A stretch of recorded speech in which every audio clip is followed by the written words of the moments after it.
Tenger. Pas penjaraan teng Jakarta nggih ngoten, wonten tiyang jarah babi. Jangan, ini haram, kambing saja. Jadi saking menyatune pendidikan Islam niku maling mawon tesih gadah madhab. Dinak nyolong niku wedhus mergi halal, ampun nyolong napa? Babi. Niku kisah nyata kula nate dolan Asrofil Mursalin Sayyidina Maulana Muhammadin wa ala alihi washabihi ajmain amma ba'du. Ingkang pertama matur nuwun angsal gelar Gus Kiai. Dados pun sempurna niku. Nggih, teng ngarsa para keluarga besar Mbah Munawir, keluarga besar Mbah Makmum, sedanten mawon ingkang kula hormati. Ugi alumni senior wonten Mbah Mus, Mbah Idris, sedanten keluarga ingkang kula hormati. Wau Mbah Mus cerita mergi menangi Bali Maksum. Kula sesuai kontrak baca kitab karangan Bali Maksum. Kula pernah digojlok seorang wartawan. Kados ceritane Mbah Mus wau. Saking menyatunya fikih dengan perilaku niku maling mawon bermadhab. Dados wedhus niku nak teng jaba iku ilang, tapi nak babi iku mboten. Mergi maling niku ngerti nak babi iku haram, wedhus niku halal. Pas penjaraan teng Jakarta nggih ngoten, wonten tiyang jarah babi. Jangan, ini haram, kambing saja. Jadi saking menyatune pendidikan Islam niku maling mawon tesih gadah madhab. Dinak nyolong niku wedhus mergi halal, ampun nyolong napa? Babi. Niku kisah nyata, kula nate dolan teng daerah mriki. Kenapa ini di luar kalau itu di dalam? Oh, kalau ini di luar enggak ada yang nyolong, Gus. Tapi kalau di mergo sing teng jaba niku babi, sing teng jero wedhus. Mergo jare malinge tesih bermadhab. Terus memang cerita-cerita seperti itu kathah mboten sekedar anekdot. Sementing kula badhe cerita tentang zuriyah-dzuriyahipun Bali Maksum wonten sing nom-nom lah sing kula wani ngandani wonten Mas Hilmi, wonten Mas Zaki, wonten sedanten Mas Afif. Kenapa kitab itu harus dibukukan, harus didokumentasi, dan kenapa Mbah Ali Maksum menulis Hujjatu Ahli Sunnah wal Jamaah? Kula boten niat pamer, kula niki pembaca Al-Ibris, pembaca Al-Iqlil, pembaca risalahnya Mbah Ali Maksum Hujjatu Ahli Sunnah wal Jamaah. Saya juga baca buku-buku karangan orang-orang dulu, terutama tiang Indonesia. Karena Mbah Mun sering pesen wa ma arsalna mir rasulin illa bilisani qaumi. Jadi orang itu jadi rasul itu pasti dengan gaya atau budaya masyarakatnya. Termasuk wau wong desa niku hormat tamu. Nah ning kota niku bentuk hormatnya beda. Mulane wonten kiai desa muni fal yukrim jarahu iku nak ketemu tangga takok, nak ora takok sombong. Nak kiai kota walian, nak ketemu tangga aja takok, iku ganggu privasine wong. Dados makna ikram tetap, tapi implementasinya bilisani qaumi. Orang kota itu kalau sering ditanya itu mesti protes karena privasinya terganggu. Tapi kalau di kampung itu suka ditanya karena itu dianggap keramahan. Makanya kula niku termasuk orang yang jarang bertamu. Mergi kula gadah trauma kalian kakakipun Gus Zofur Gus Kamil. Beliau berkeyakinan silaturahim itu sae. Dolani alumni. Bareng didolani assalamualaikum matur nuwun Gus rawuh. Niku alumni niku ilang, awan-awan Ustaz. Mergo kepengin hormat nyembelih ayam, ayame jek dolanan. Pitik itu teng desa kan pacare kuwathas, golekane angel. Bar salam niku ilang sampai sak jam. Bali runtusen, pitike mboten kecekel. Akhirnya ngapunten Gus mboten saged hormat, ngapunten mboten saged hormat. Itu bukti bahwa implementasi syariat Rasulullah itu juga harus dipikir.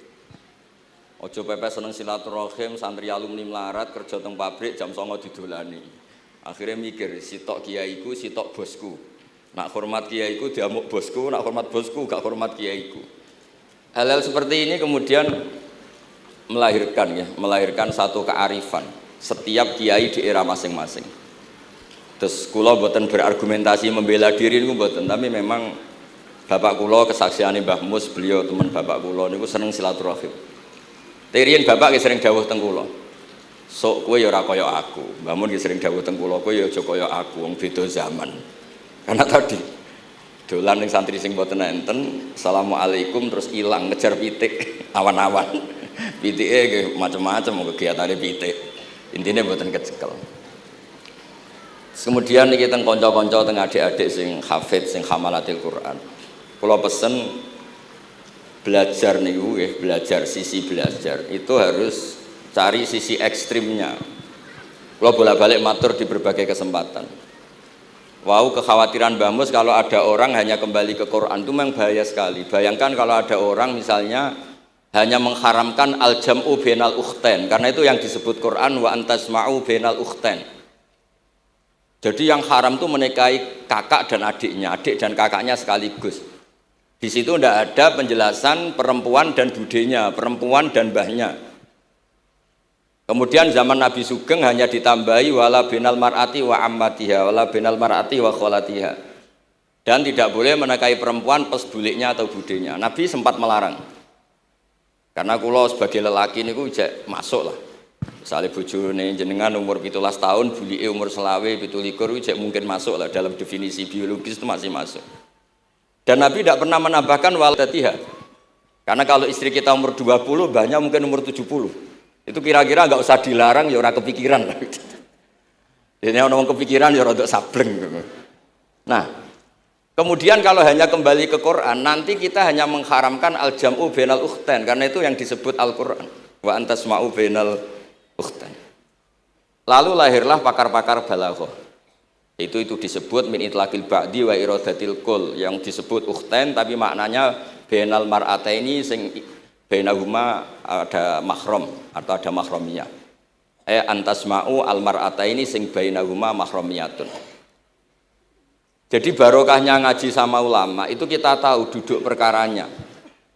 Ini lafadz yang mewakili atau lafadz yang sebenarnya atau lafadz yang simbolis.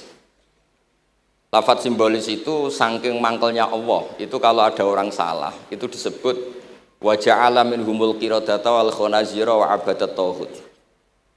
Jadi kalau misalnya dalam penelitian tidak pernah ada orang yang dirubah Allah menjadi kera, menjadi babi, itu kita masih bisa menganalisis. Itu saking ibaratun an ghadabillah. Atau diistilahkan balaghah ini tasbih yang balik sehingga ada tuh tasbih dibuang. Jadi kalau orang Arab senang seseorang masih bilang Zaidun kal bakhri. Tapi kalau senang banget bilang Zaidun bakhrun. Kalau gantengnya belum ganteng banget masih dibilang Zaidun kal badri. Tapi kalau sudah ganteng banget kayak Rasulullah SAW disebut anta samsun anta badrun. Kaf taswihnya dibuang dan itu ablaq lebih balik. Jadi PR kita sebagai ahli Quran ini adik-adik itu tidak selesai. Utamanya ya implementasi keseharian kita sebagai panutan lah, kalau boleh GR sebagai panutan. Kulo niku teng Narukan nggih tiyang jangkar kulo nggih kathah, karena ya saya ada pernah Pak D, Pak Ali. Kulo nggih tiap hari nggih teng Tegal nggih, malam pun terencanakan ambek uzlah dadi kulo niki mun matur Gus Afif. Niki kontrak kulo pun bar kitabe Bali ben diwaca putu-putune kok enak ngongkon wong liya terus. Terus ngengken tiyang ngeten iki yo rodok masalah saja. Jadi kitabe bae diwaca putune. Dulu itu biasa. Taqiyuddin As-Subki ngarang kitab disarai putrane. Dulu itu biasa. Imam Haromen ngarang kitab, ya semuanya bapak ngarang disarai anaknya, anak ngarang disarai cucunya itu biasa dulu. Kalau sekarang enggak, mbahnya ngarang kula kan maca. Putune karek ngrungokno, nak cocok dilem, nak ora dikritik. Terus saya minta ya, tradisi, kalau nu buatan sombong, di hallnya bapak itu saya tiap hallnya bapak mesti baca kitab. Buatan nanti ngundang sinten-sinten. Perkara ini tiang NU ini ora usah diundang wis teko, buatan wonten undangan sing teko mun kuwatah. Mbok saking senenge wong alim, mbok saking senenge bingung mboten ngerti, soalnya ora diundang teko. Ya akhirnya kalau bingung ora hormat iku dosa. Hormat iku sing teko iku ninggal kewajiban ngurusi bojone, timbang ngurusi bojo ribet nekani hall. Timbang mulang madrasah buncai buling-buling bisa roi sithik nekani hall. Terus kadang-kadang tiyang lunga niku nggih pelarian mboten mesti hormat. Niku penelitian niku sampean cek. Terus niki kula cerita pentingnya belajar Quran. Kemudian tradisi kita termasuk tradisi Bali Mbah Munawir. Kula tahu banyak lah tentang cerita Mbah Munawir karena nggih bapak saya itu hafal Quran, mbah saya hafal Quran dan diantara sanatnya pasti lewat Mbah Munawir. Quran di Indonesia itu kalau nggak lewat Mbah Munawir, diantaranya lewat Kiai Said Sampang. Sekarang sudah generasi ketiga kalau nggak keempat yang sekarang, kalau nggak salah Kiai Rafiq bin Mansur bin Kiai Said. Dan di keluarga kula nggih, keluarga Lasem sama keluarga Damaran di Kudus. Dulu itu di antara keagungan Quran itu keahliannya ulama memberi penjelasan. Sebab itu disebut wal kitabil mubin, punya kemampuan mencerahkan. Kula memberi analogi, kalau kita belajar Ihya, itu hal yang tidak masuk akal itu menjadi masuk akal. Misalnya begini, orang tuh kalau itu hal yang tidak masuk akal itu menjadi masuk akal. Misalnya begini, orang tuh kalau dirasani itu harusnya seneng karena itu app kamu dibuka dan kamu menjadi tahu. Lau akhbaroka mukhbirun bi anna fi jubbatika akroban aw hayatan akun tataskuruhu. Kalau ada orang memberitahu saya bahwa di baju kamu ada kalajengking atau ada ular berbisa, kira-kira saya matur nuwun apa enggak? Harusnya matur nuwun karena itu bahaya sekali kalau ada di tubuh saya. Harusnya ketika orang itu dikritik dengan kesalahan yang nyata, bukan fitnah, kesalahan yang nyata. Kesalahan Anda itu lebih mudirrah fi dunyaka wa akhiratik. Kesalahan Anda itu bahaya sekali di dunia dan akhirat. Sekarang kamu menjadi tahu karena dikasih tahu. Harusnya matur nuwun sama yang ngasih tahu. Kama anna huzati lau akhbaraka mukhbirun fi anna fi jubbatika hayatan akroban akun tataskuru. Pasti kita terima kasih. Tapi kita sebagai hafid Quran kalau disuruh belajar fikih, wong aku mondok kon ngapal kok belajar fikih. Kadang-kadang malah saking kaconya itu. Aku wong Quran, iku wong kitab. Memangnya kitab jubuk konti nak boten nggih Quran. Jadi masalah-masalah yang saya sering dikelui beberapa kiai termasuk Gus Kafabi Lirboyo pernah cerita, saking nggak pernah ngajinya, ada orang takut mutah karena hamil pas sholat ngunyah permen. Nggak tahu kalau itu membatalkan apa? Sholat. Jadi banyak cerita-cerita nyuwun sewu tanpa ingin tangkis merendahkan hafidh-hafidhah kita, hamalatul Quran, hamilat ini ada masalah fiqhiyah keseharian. Kalau dulu itu udah ada. Kunna nata'allamul Quran, kunna utinal iman qoblal Quran. Kita ini dikasih iman dulu baru dikasih Quran sehingga iman kita mantep. Baru belajar Quran, fana ta'allamuha asra ayat. Dulu kalau mengistilahkan Quran memang pakai dhamir muannas karena artinya ayat. Terus dan kita tidak beralih hatta nata'allama halalaha wa haramaha. Dan kita tidak beralih sebelum tahu halalnya mana, haramnya mana. Ini penting karena ada hal-hal yang sifatnya itu fatal kalau tidak ngerti. Misalnya tafsir. Itu ada ayat wa min thamaratin nakhili wal a'nabi tattakhiduna minhu sakaron. Ketika khomer belum diharamkan, itu masih Allah imtinan. Imtinan itu menyebut nikmat. Di antara nikmat itu disebut tattakhiduna minhu sakaron. Kamu itu kalau punya buah anggur bisa agak-agak ngefly dan itu bisa melupakan problem Anda. Kemudian ketika perang, itu orang Islam itu sadar, yang orang kafir itu agak sakau, agak sakaron. Kalah dia pede, yang orang Islam nggak pede karena sadar. Akhirnya masih ada jawaban kul fi ma itsmun kabir wa manafi'u linnas, termasuk terus kendel. Akhirnya ya sama-sama agak ngefly, sebagian ya tidak semuanya. Sehingga haramnya khomer itu sampai 3 kali periode. Nah, pernah haram hanya kalau mendekati sholat, la taqrabus sholat wa antum sukaro. Tapi kalau mau sholat duhur ya nyakonya itu jam 7. Jangan setengah 12 nanti masih kuliah ayyuhal kafirun a'budu ma ta'budun wa antum abidu nama. Karena peristiwa itu baru terakhir diharamkan tanpa catatan. Nah hal-hal seperti ini misalnya saya ini Mbah Mus sering ngendikan, Pak Kures juga sering ngendikan, saya tidak percaya terjemah, kata Mbah Mus. Ya karena kalau terjemah itu berdiri sendiri, ada ayatun mansukhoh atau ahkamun sing mansukhoh atau hukmun sing mansuh. Kebetulan anak ini belajar yang mansuh, dia tidak ngerti nasihnya, yaitu terus dipegang, katanya memegang Al-Quran. Padahal hukum itu sudah diganti sama Allah Ta'ala, disebut nasah mansuh. Sehingga dulu kalau Sayyidina Ali ngecek beberapa masjid, ada guru atau ustadz, kamu pengajar Quran? Iya. Apakah kamu ngerti nasah mansuh? Enggak. Jawabnya Sayyidina Ali, halakta wa ahlakta, kamu sendiri rusak dan kamu merusak orang lain. Nah, ketika di Kerapia itu ada Mbah Ali Maksum, Mbah Maimun tuh sering cerita ke saya, dhisik iku hak Mbah Munawir saking kepingine santri Quran ngaji kitab. Itu kalau ada santri Lirboyo atau santri mana mulang muin itu Mbah Munawir ikut sebagai percontohan ben santri-santri itu seneng ngaji fikih. Terus kata Mbah Mun, saking kesemseme Mbah Munawir iku ambek wong alim, delalah besanan wong alim. Dulu Mbah Zaini pernah angsal keluarga Lirboyo, sehingga beliau punya dzurriyyah teng Lirboyo. Terus besanan kalian Mbah Maksum, Nyai Hasyim angsal Bali Maksum, sehingga terus di Krapyak itu banyak orang-orang alim. Tapi terus Mbah Mun cerita, kabeh ono regane, Bali Maksum terus populer sebagai alim alamah, sehingga yang ke Krapyak itu ya ora pati niat tahfidz, niate ngaji kitab. Singkat cerita di era itu ada Ki Abdul Qadir, tapi pondok Krapyak Bali Maksum terlalu populer sehingga terkenal ngaji sorof Bandungan. Sehingga dulu di Indonesia itu ada sorofnya Mbah Ali Maksum, ada sorofnya Mbah Maksum Ali Kuaron itu. Nah yang sorofnya Mbah Ali Maksum ya fa'ala yaf'ulu uf'ul. Kalau sorof di Mbah Maksum Kuaron fa'ala yaf'ulu fi'lan. Yang satu ngikuti fi'il itu ya harus jejer fi'il, yang satu ngikuti jurumiyah. Kalau yang dikatakan master itu sing yaji'u salisan, yang datang ketiga dalam tasrifnya fi'il. Sebab itu terus tradisi sorof tadi yang dalam apa itu latihan munakosah tadi diteskan anak-anak. Itu memang penting karena kalau kita nanti belajar sab'ah, sorof itu segala-galanya. Misalnya qiraatun Nafi' itu bacanya fala yuhzinka qauluhum. Karena beliau berkesimpulan kalau khazana yahzunu husnan itu susah, bukan menyusahkan. Yang makna menyusahkan itu af'ala yuf'ilu ifalan, sehingga qiraat apa ya antara fala yuhzinka qauluhum sama fala yuhzinka qauluhum.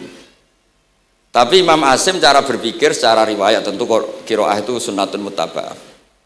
Banyak lafadz yang sudah seperti itu sudah mutaaddi, kayak qatala yaqtulu qatlan itu qatalahu bukan aktalahu. Sehingga beliau menganggap khazana yahzunu sudah mutaaddi binafsih, jadi enggak perlu dibaca fala yuhzinka qauluhum, cukup dibaca fala yahzunka qauluhum. Dan saya berkali-kali matur tentang teman-teman yang mengkaji Quran, kafa ayak fu'ukuf'an itu bacaannya Imam Nafi', karena memang yang maknanya mukafa'ah itu mahmuslam. Tapi orang Quraisy itu enggak suka hamzah, sehingga ditakhfif menjadi kafa ayak fa'ukufuan, meskipun mereka tahu kalau itu mahmuslam.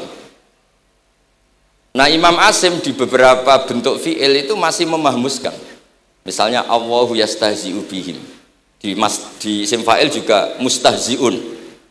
Tapi kalau masdar beliau bacanya huzuan, kufuan.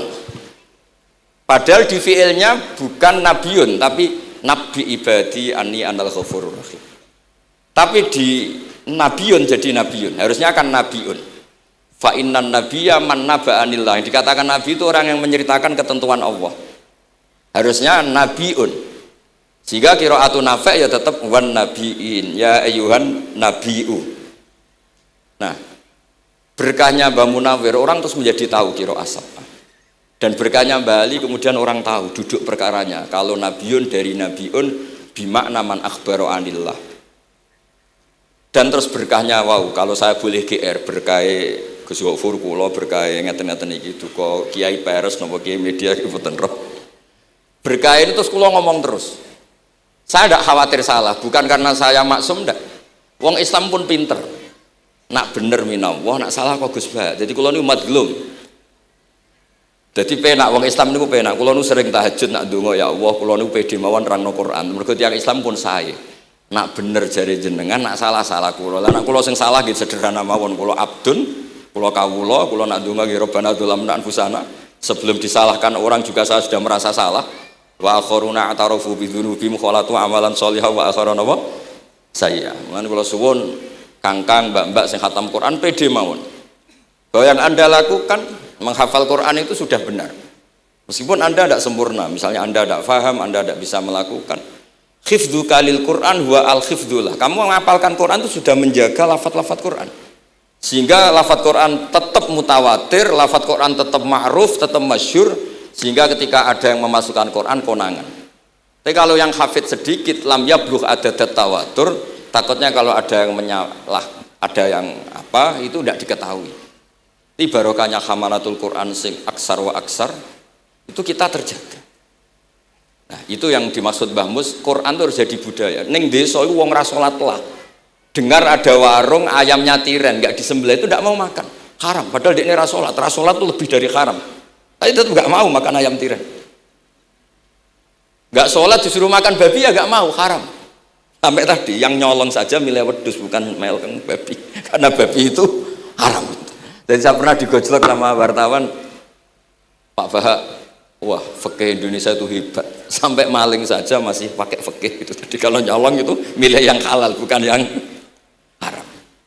Bon niku bentuk hormat kula teng keluarga Mbah Ali, bentuk hormat kula teng Mbah Mus teng sedanten keluarga niki kula badhe maos kitabipun Mbah Ali. Kula pancen pengagum kitab-kitab yang dikarang orang Indonesia. Mereka kita anggap niku lebih aplikatif lah, karena dikarang orang yang trauma dengan Indonesia.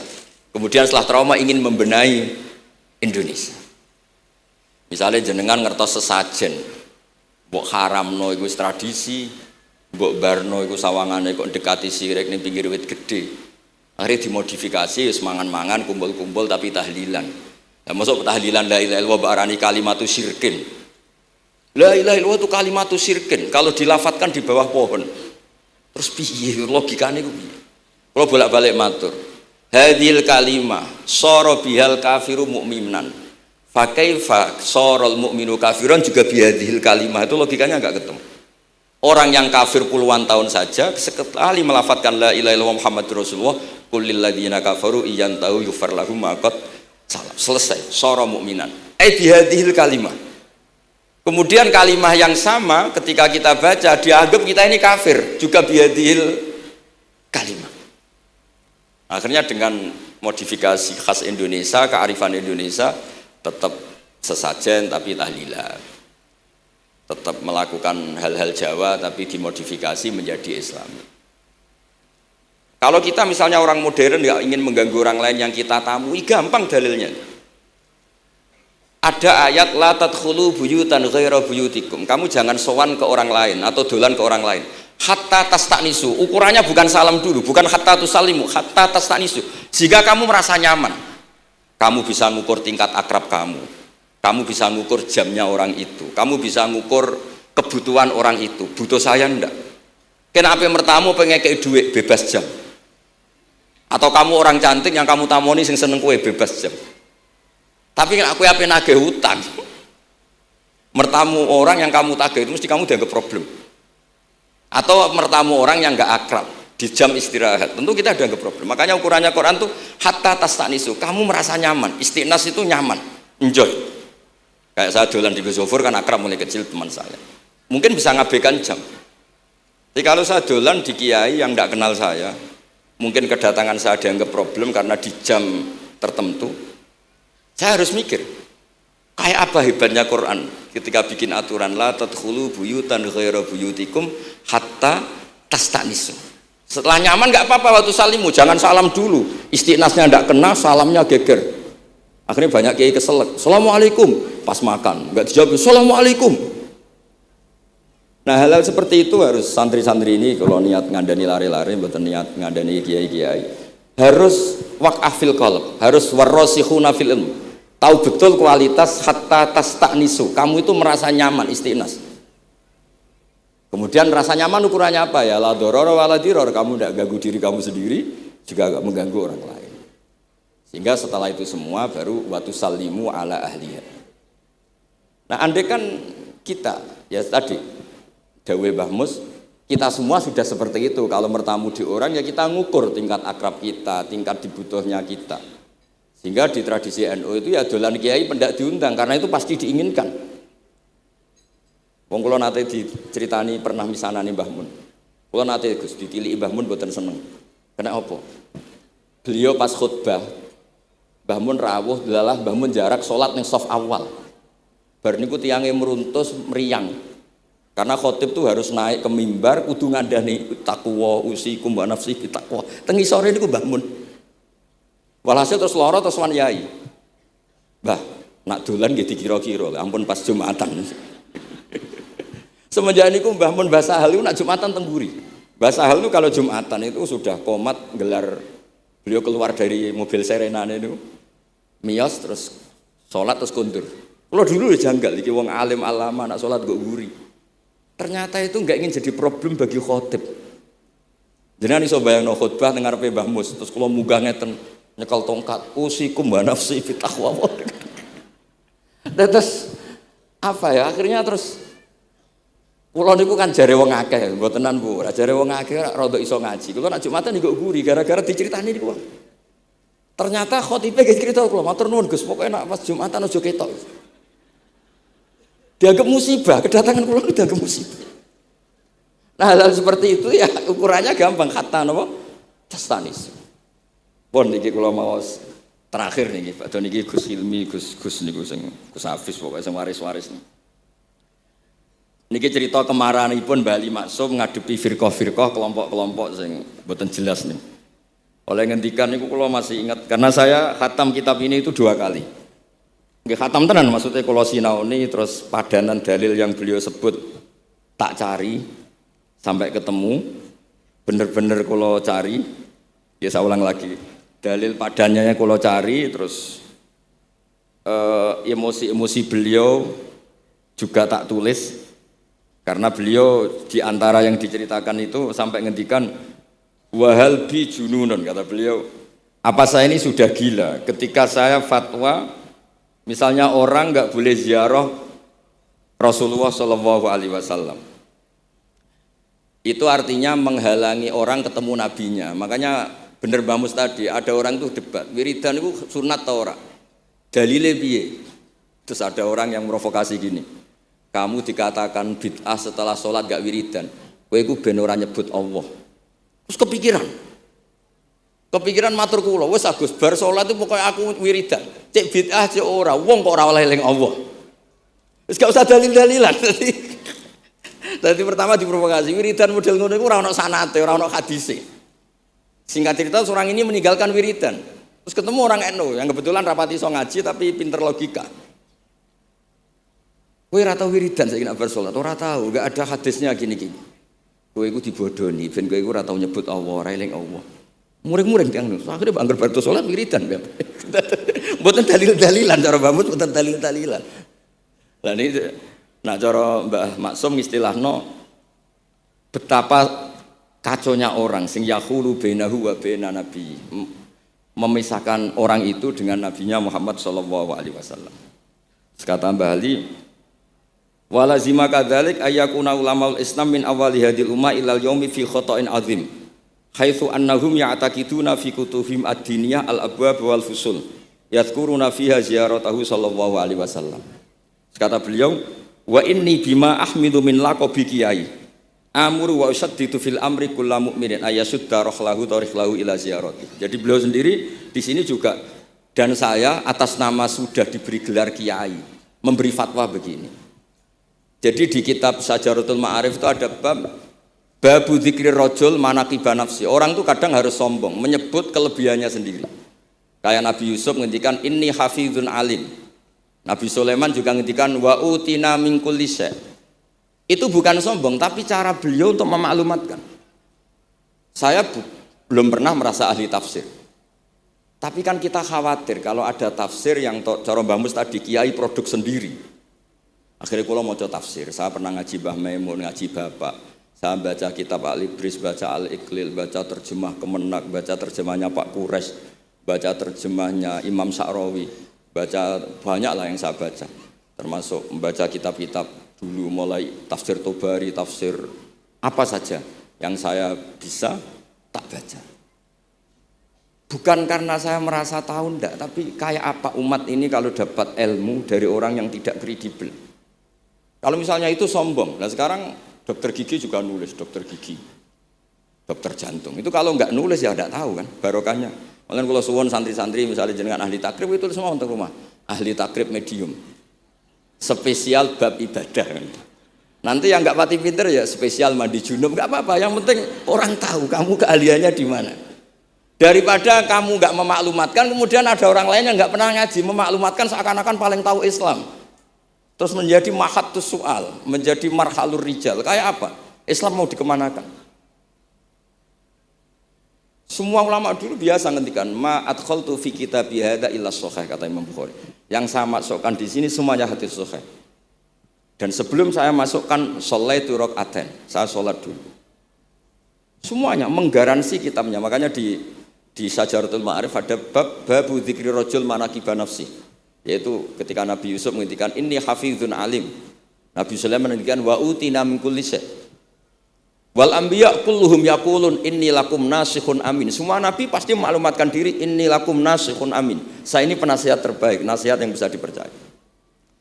Kemudian ketika ada zamanul khiddi, zaman hasud, zaman orang enggak fair, seakan-akan seperti itu tuh keangkuhan. Coba Mbah Bisri menamakan kitabnya itu Al-Ibris. Al-Ibris itu apa? Emas yang murni. Makna saya cari di berbagai kamus maknanya Al-Ibris itu emas yang murni. Kayak apa? Semua kitab juga dinamai dengan nama-nama keren. Al-Iqlil, Al-Ibris, Fathul Bari. Jadi enggak apa-apa. Kayak ini juga dinamai Hujjatu Ahli Sunnah wal Jamaah, argumentasi mazhab Ahli Sunnah wal Jamaah. Sekolah teruskan sampai beliau ngendikan wahal bi jununun hatta usdira amri lil mu'minin Allah yazuru rasulahum wa waliya ni'matim alladzi lahu fi unuqi kulli mu'minin minna.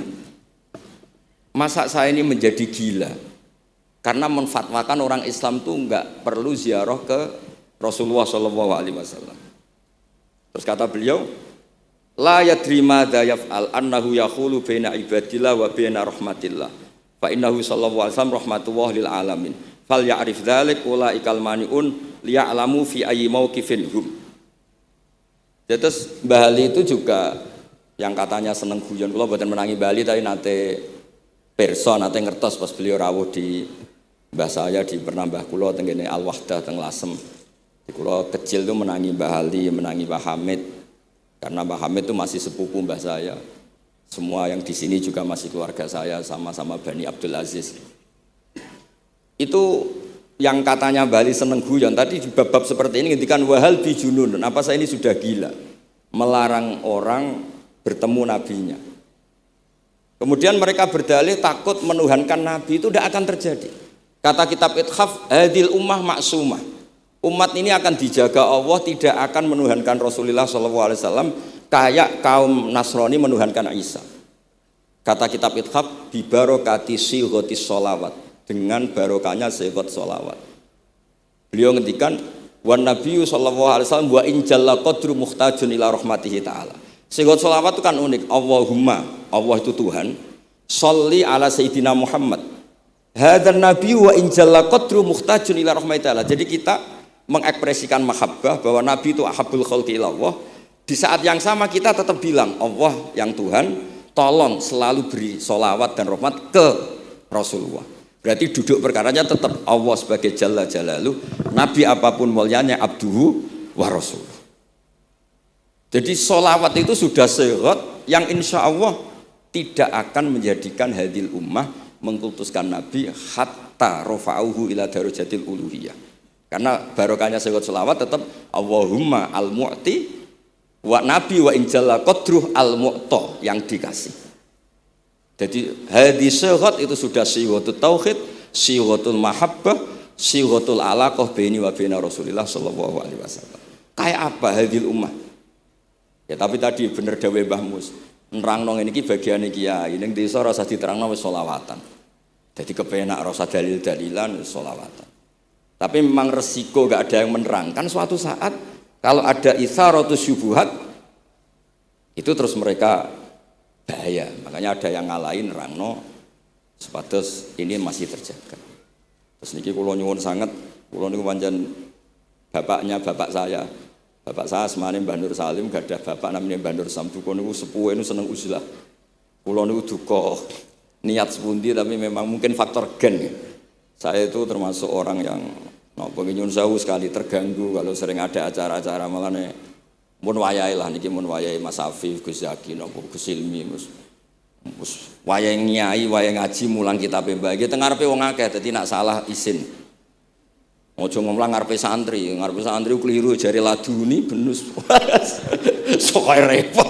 Terus niki Mboten niat menapa nggih ngoten mawon. Assalamualaikum warahmatullahi wabarakatuh.